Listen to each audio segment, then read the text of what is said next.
Mesdames, bonsoir. Messieurs, bonsoir. Le monde bouge, l'actualité aussi. Bienvenue sur Cam News 24, la première chaîne info en continu du Cameroun, et c'est l'heure du journal. Édition grand format de ce vendredi 4 décembre de l'an de grâce 2015. À la une de l'actualité ce soir, les autorités camerounaises rendent hommage aux victimes de la barbarie humaine de Boko Haram. Au nom du président de la République, le gouverneur de l'extrême nord vient d'effectuer une tournée à Fotokol et à Dabanga, deux principales localités théâtres ces derniers temps des attentats kamikazes. De l'aquaculture avec la clôture ce vendredi de la foire aux poissons du littoral. Principale information au sortir de ce rendez-vous qui aura duré 4 jours.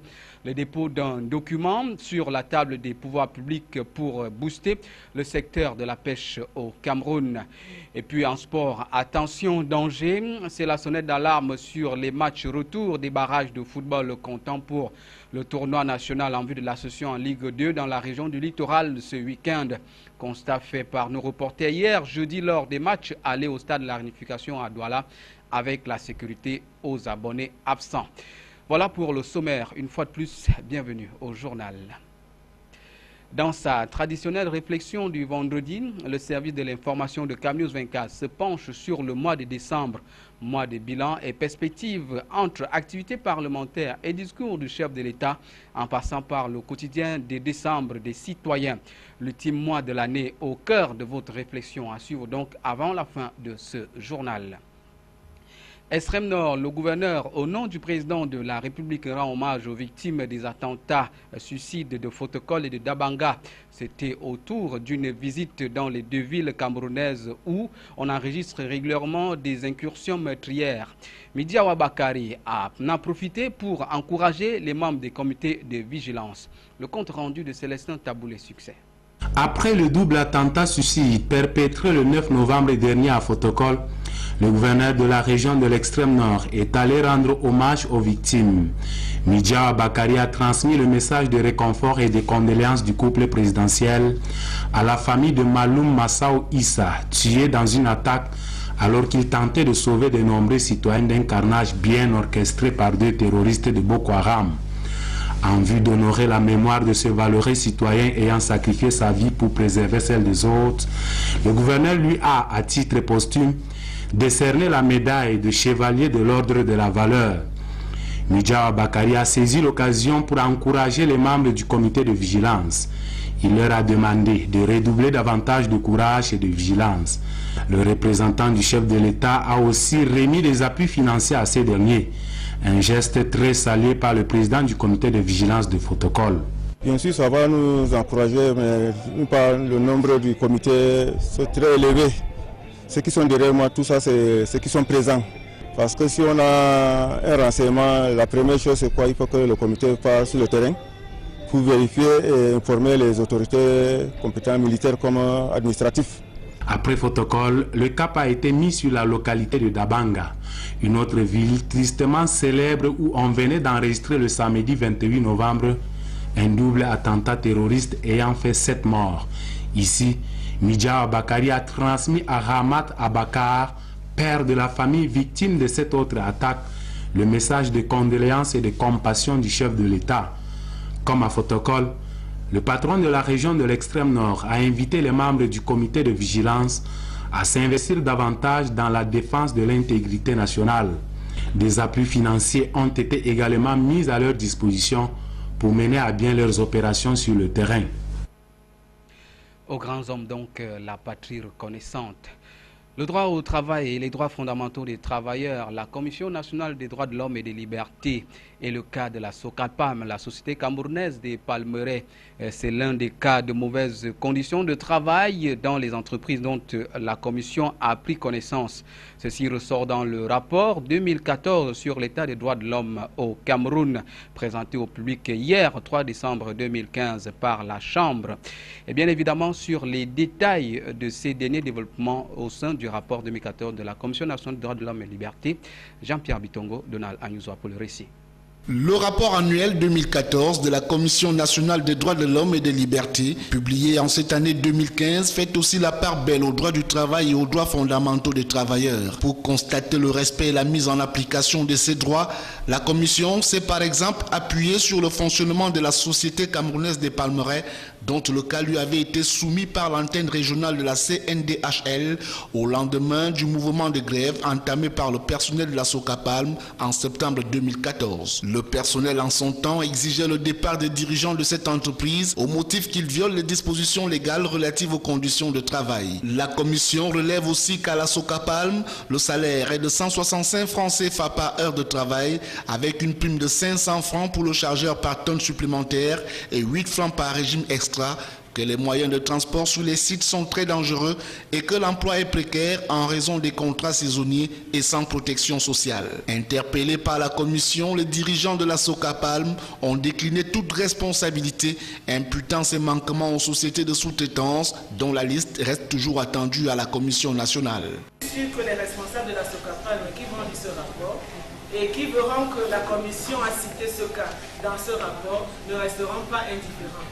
Donc, nous n'avons pas une solution magique pour résoudre ce genre de problème, mais nous pensons que quand nous allons vers les autorités, vers les administrations, pour poser ce genre de problème, ça ouvre la voie aux remèdes, ça ouvre la voie aux solutions envisagées pour y apporter une satisfaction.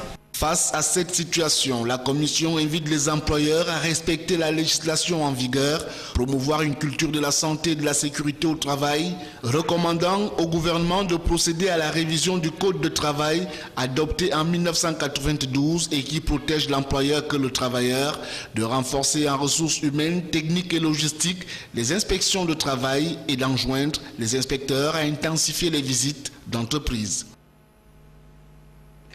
Festi Cacao 2015, la transformation des fèves de cacao au cœur du débat. La femme camerounaise dans le cacao, c'est sur ce thème que se célèbre la 4e édition du festival dédié à la production, la commercialisation et la transformation des fèves de cacao qui se tient du 3 au 5 décembre 2015 à Yaoundé. Le reportage de Salmon Foué, Marcel Vondo, Eric Tiche. Festi Cacao est un événement annuel consacré à la production, la transformation et la commercialisation du cacao, axé sur le typique promotion, valorisation et glorification de la femme. L'édition en cours met en relief le rôle de la gente féminine dans l'univers du cacao, une culture de rente dont la production était autrefois réservée aux hommes. L'avenir du cacao n'est même pas arrivé. Vous voyez, cette année, on a vendu à 1 kilo à 1700. Mais le but, ce que nous attendons maintenant, c'est que nous-mêmes, on produise ce qu'on mange.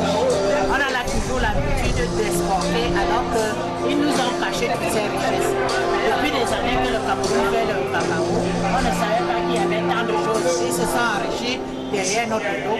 Nous-mêmes, nous voulons dans le faire maintenant. Au-delà de la dimension festive, Festi Cacao entend interpeller l'ensemble des intervenants de la filière cacao, les femmes notamment, les jeunes et les moins jeunes à investir dans la cacao-culture. Parmi les enjeux de cette 4e édition, les organisateurs ambitionnent de promouvoir l'allègement de la pénibilité au travail des femmes, la vulgarisation des modèles de réussite initiés par les femmes, la promotion de leur accès à la propriété foncière et la lutte à leur côté contre la malnutrition. Dans cet élan de valorisation du label Cameroun visant à garantir un meilleur accès de notre cacao au marché international, l'équation de la transformation des fèves de cacao semble préoccuper l'ensemble des acteurs locaux de la filière. Dans la transformation de cacao il y a 3 ans, mais avec beaucoup de difficultés.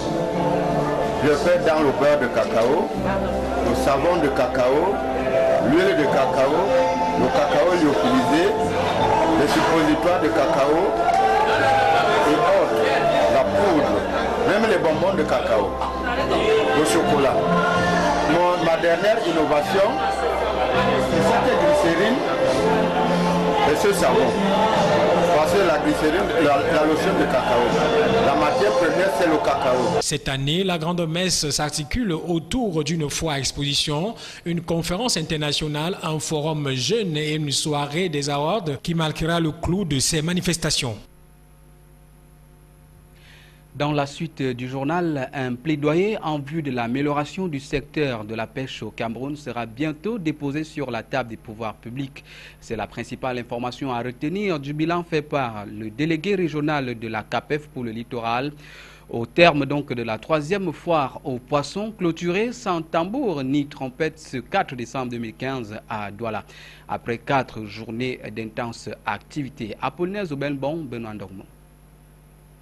Du point de vue des organisateurs, la 3e foire aux poissons que vient d'abriter la région du littoral a été un véritable succès, quoique n'ayant pu rassembler le maximum des pêcheurs tel que souhaité au départ.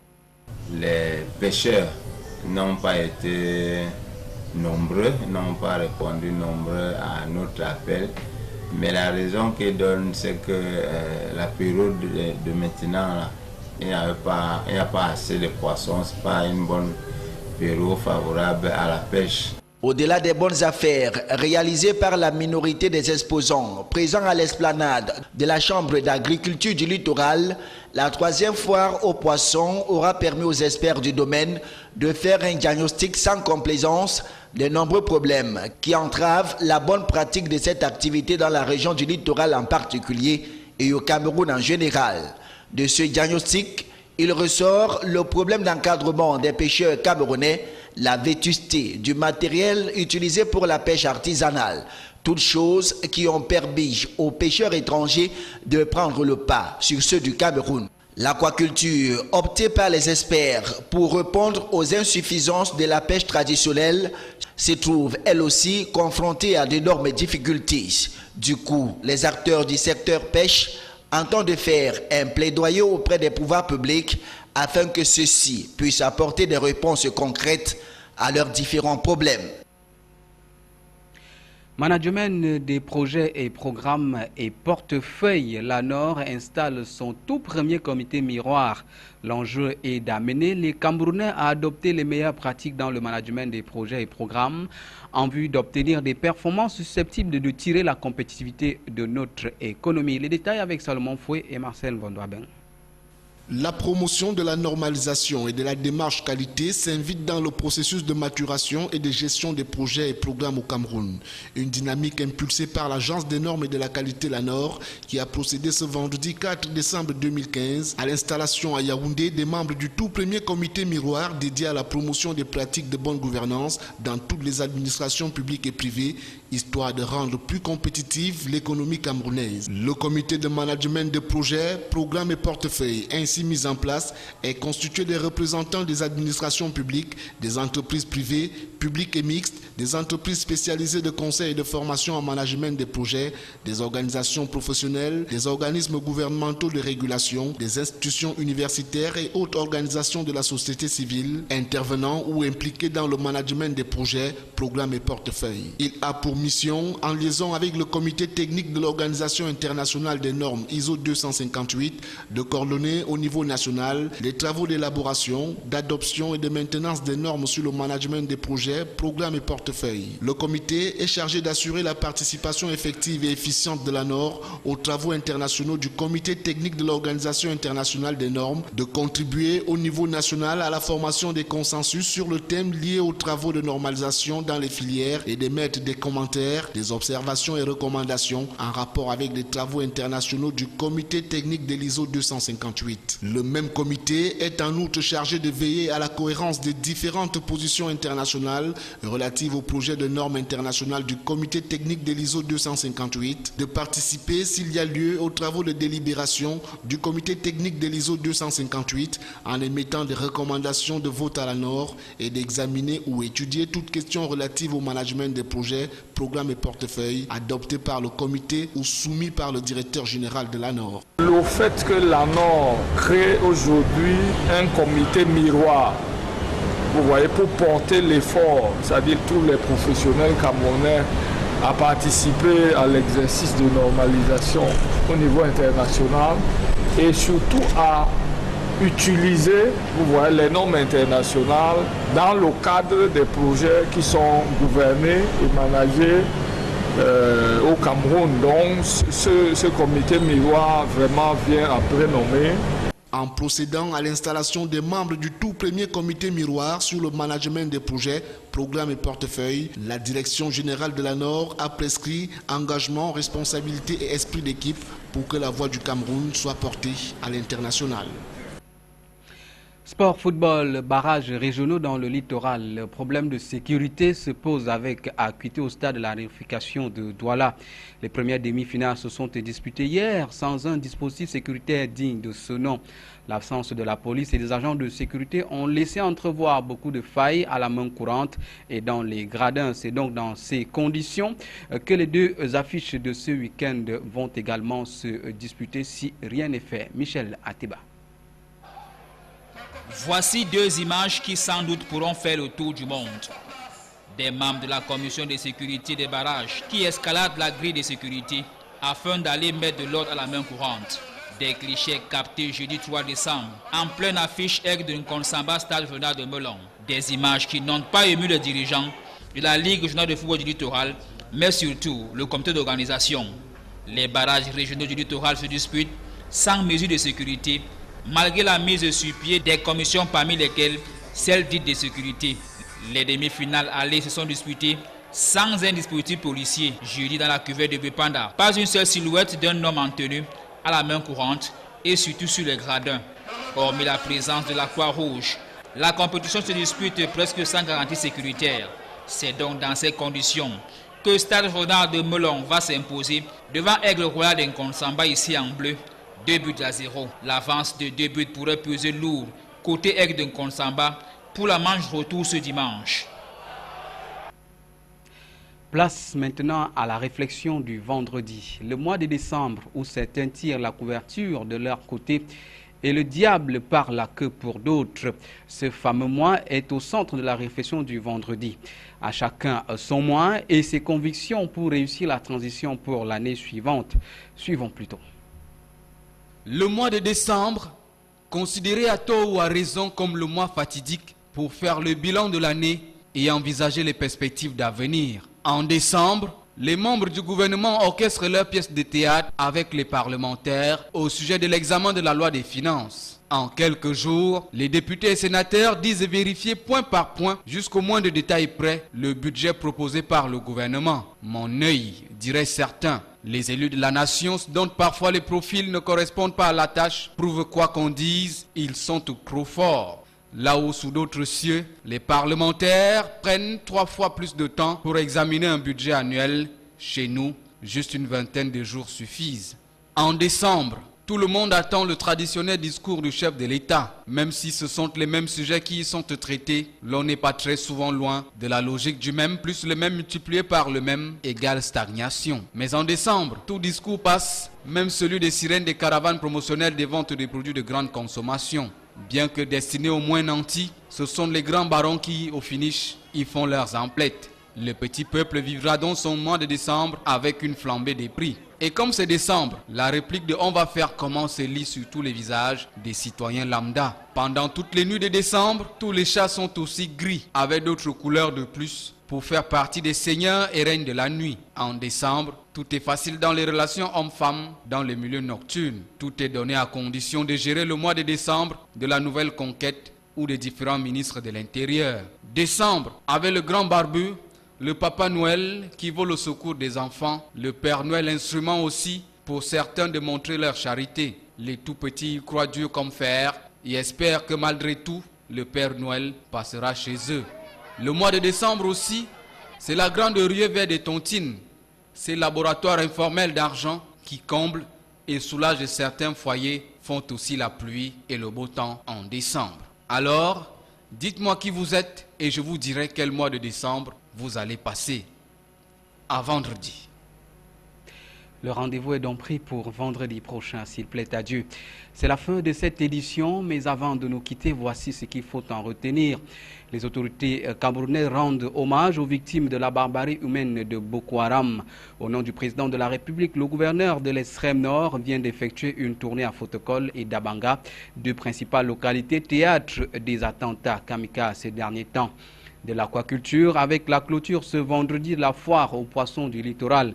Principale information au sortir de ce rendez-vous qui aura duré 4 jours, le dépôt d'un document sur la table des pouvoirs publics pour booster le secteur de la pêche au Cameroun. Attention, danger, c'est la sonnette d'alarme sur les matchs retour des barrages de football comptant pour le tournoi national en vue de la session en Ligue 2 dans la région du littoral ce week-end. Constat fait par nos reporters hier jeudi lors des matchs allés au stade de la Réunification à Douala avec la sécurité aux abonnés absents. Au nom de toutes nos équipes rédactionnelles et techniques, merci pour votre aimable attention. Bon début de week-end à tous. Mesdames, Messieurs, bien bonsoir.